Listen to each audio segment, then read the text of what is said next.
Janë dy lagjet e vjetra historike të Pogradecit, që është kjo na infrashi dhe vazhdon ande me lagjen e burimeve, po ku është edhe origjina e krijimit të qytetit, sepse aty janë dhe burimat uji i prishëm. Me këtë jemi gati në fund të zbatimit të këtij projekti, vazhdon ato edhe një 3-4 muaj që të përfundojë. Në përgjithësi, në Pogradec nuk është se din që ka qytet të vjetër. Po me përfundimin e kësaj atëherë do ta kuptojnë që këtu ka një qytet që ka origjinë të vjetër, kemi edhe qytetin pjesën tjetër që është qytet që është zhvilluar sot. Unë besoj që edhe jam krenar për këto, edhe për kompaninë që ka bërë një punë të shkëlqyer. Edhe jam krenar edhe që banorët e kësaj lagje e kanë mirëpritur këtë projekt dhe shikojnë që për te kjo lagje doli në dritë.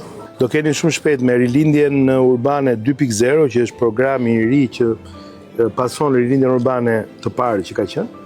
Do kemi ndërhyrje të cilat tani do kenë më shumë lidhje me rjetëzimin, me muzeet e vogla lokale autonome, me tregimin e historisë, me promovimin e qyteteve, të qendrave historike.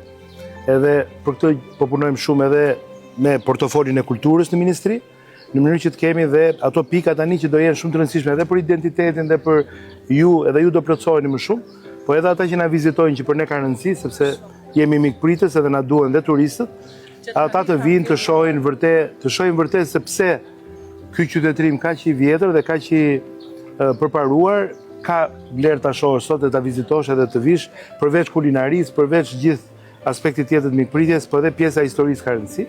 Pastaj më tutje dhe duke dalë nga Pogradeci në pikat kryesore që janë të interesit lartë, lini, pjesa e lidhur me trashëgiminë historike e tjerë.